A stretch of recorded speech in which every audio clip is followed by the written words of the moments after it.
Having a second citizenship or having multiple citizenships as part of a passport portfolio is a great way to make sure that you always have options, that your business, your wealth, your freedom are protected, and that you're never a slave to any one country and the whims of what they decide to do.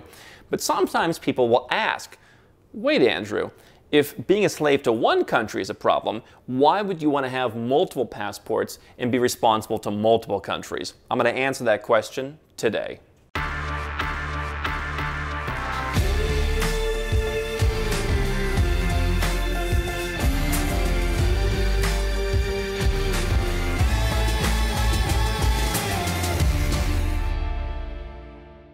Hey guys, I'm Andrew Henderson here at Nomad Capitalist. We help successful entrepreneurs and investors go where they're treated best. That means moving their business offshore to pay less in tax. It means getting a second citizenship to protect themselves. It means more lifestyle and investment opportunities in new boom markets that didn't exist 10 or 20 years ago. You can learn more at nomadcapitalist.com.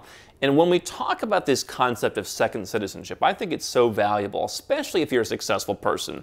I think it's valuable for a lot of people for a lot of reasons, but here we talk to people who have made great success financially. They have successful businesses, high incomes, high net worths. These people, especially in the Western world, are a target right now. And I believe that more countries are going to come and raise taxes, impose new types of taxes like wealth taxes, and generally make life difficult through societal change for people who are successful. And so my suggestion, for all of those reasons and more, is diversifying yourself to where that country is not your only option. And you can use residence permits, you can use visas to get yourself access to other places. We talk about buying homes in other countries, and you can go and use those when you want. But citizenship is the ultimate, right? Because citizenship dictates so many things. It dictates, in many cases, where you're able to invest, whether you have banking privacy, where you pay tax, where your kids can go to school. In many cases, throughout history, it's dictated some pretty sinister things, even your ability to live or die. And many people throughout history have said, well, that won't happen here. And then it did. And so I think having multiple citizenships is a good thing. For me, when someone says, well, doesn't that make it more problematic? Because now I have two masters, so to speak.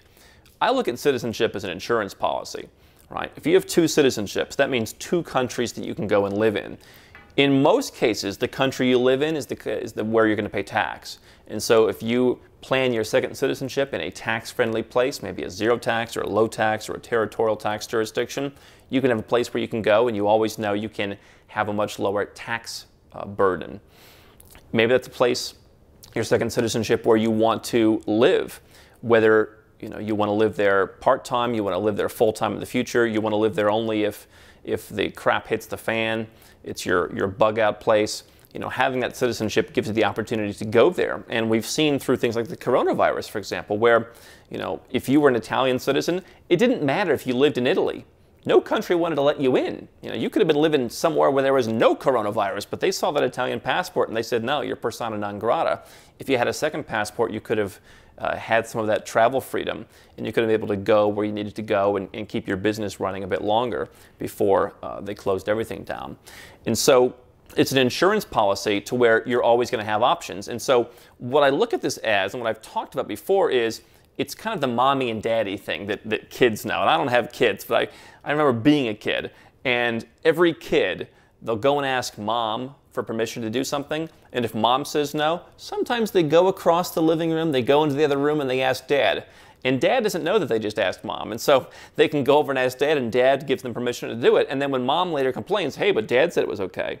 Now, obviously, there are some limits to this. For example, if you're a U.S. citizen, you are a U.S. citizen for taxation. It doesn't matter if you have 99 other passports, right? So you can't do anything that you want.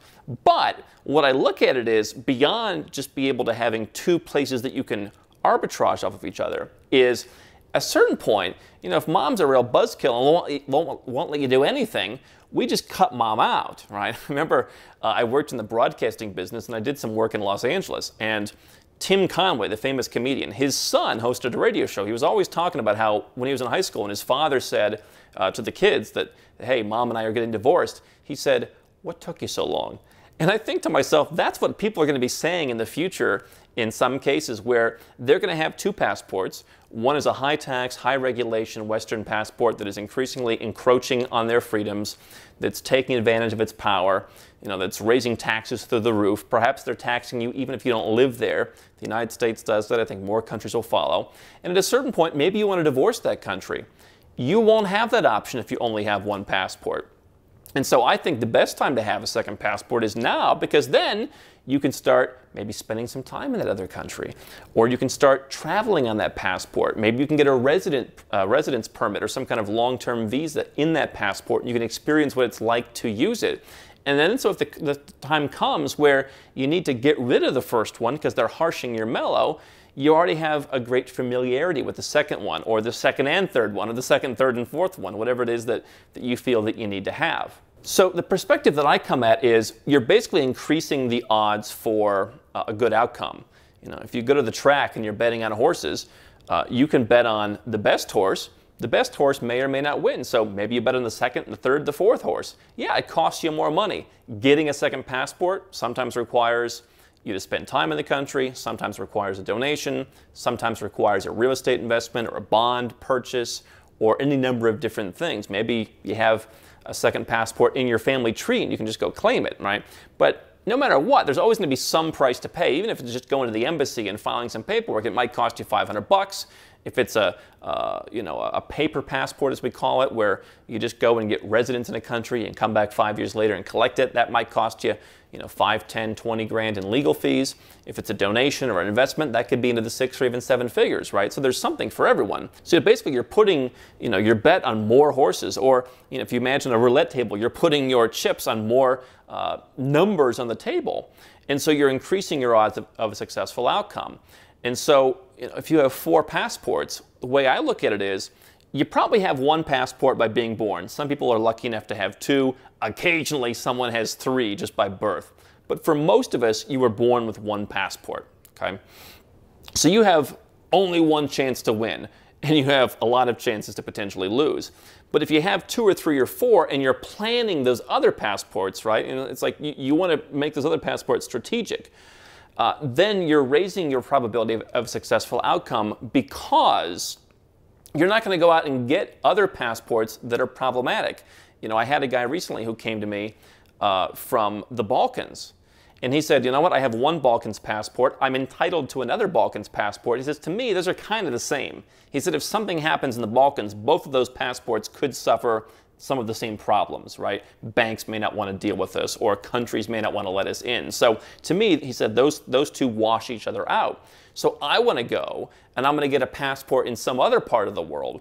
And what we discussed with him, and what I discussed with a lot of other people, is smaller countries are oftentimes going to be better, because the things that we talk about big countries doing, the United States being able to tax its citizens no matter where it lives, big Western countries that have politicians who have convinced all of the citizens that the evil rich who go overseas should be taxed and they should be regulated, right? If you avoid those types of countries and you go to smaller countries that are looking for wealth, that are looking for successful people to come there, then strategically you're getting yourself passports that have a higher chance of success, right?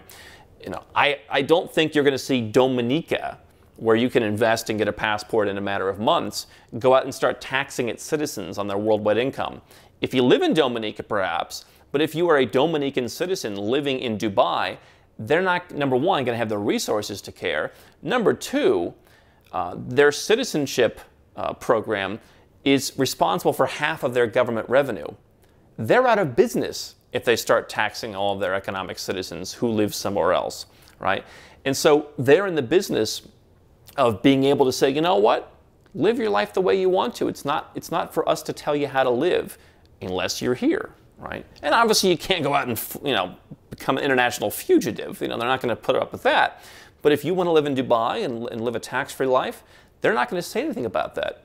The US, Canada, Australia, I think a lot of European Union countries in the future, they may have something to say about that. And so the point is, number one, you're diversifying your risk. But if you're doing that strategically, since you're adding more passports with the thought of, I want to protect my wealth, I want to protect myself from high taxes, I want to protect myself from having a politician coming and taking what I've worked for. I want to protect myself from having my freedom encroached on. I want to be able to live a free life and not be a slave. And so if you come from that perspective, you will choose good passports, right? I think, from my perspective, I very rarely encourage someone to go out and get a European Union citizenship if the money they're investing constitutes any decent percentage of their net worth. If you can get a European Union citizenship for free or for nearly free because you have a family tree or because you've lived there or you're going to live there or for whatever reason you're just doing it anyway or you already qualify for it, that's cool. And when I had a guy who sold a bunch of business assets for $150 million and he talked about doing the Malta citizenship program, fine. $1 million or so invested out of 150, that's a drop in the bucket. And if the European Union comes together as a bloc one day and says, we're going to tax all of our citizens, even if they live in Dubai, then you lost $1 million out of your 150, who cares? But if you lost $1 million out of $1.5 million, that's a tough thing to do. And that's why I often don't recommend that to those people, right? I think that you want to look towards the future and look where countries are going. I think the Western high-tax developed countries are going to be problematic, which is why I'm looking for citizenships in other places. And I'm going to be diversified. I'm going to have a couple citizenships in different places, some which are merely flags of convenience, some which are places where I may want to live and I may want the opportunity to be let in as a citizen and be welcomed. Okay? And so if you come at it from that perspective, certainly having more options will not work against you. What you have to understand is not every country is like yours. And if you come from a country where taking most of your money, trying to constantly impose more taxes, trying to constantly tell you that you're the problem for being successful. If you come from that country and you imagine everyone else thinks the same way all over the world and nobody wants your wealth or nobody wants your success, then yeah, you'll have the perspective that why would I want more people like this in my life? But if you understand that there are countries that are very interested in having you and that will welcome you and leave you alone, that's where having multiple citizenships, in my mind, really helps create a great sense of options and a sense of protection. How can Nomad Capitalist help you? 4 ways. Number 1, subscribe to our channel and click the notification bell to make sure you get our new video every day. Number 2, get a copy of Nomad Capitalist, the book. You'll learn a lot of my personal experiences over a dozen years of studying this stuff, as well as exactly some of the strategies that you can use to build your Nomad Capitalist plan. Number 3, if you're not sure where to start, but you want to come and learn from my team and I, you want to come and mingle with like-minded people, learn more about our live conference, Nomad Capitalist Live. It's coming up soon. And number 4, if you want some help right now because you've got a burning issue, you need something solved, you want to lower your taxes, get a second passport, or build the Nomad Capitalist lifestyle of your dreams, go to nomadcapitalist.com and click on Become a Client.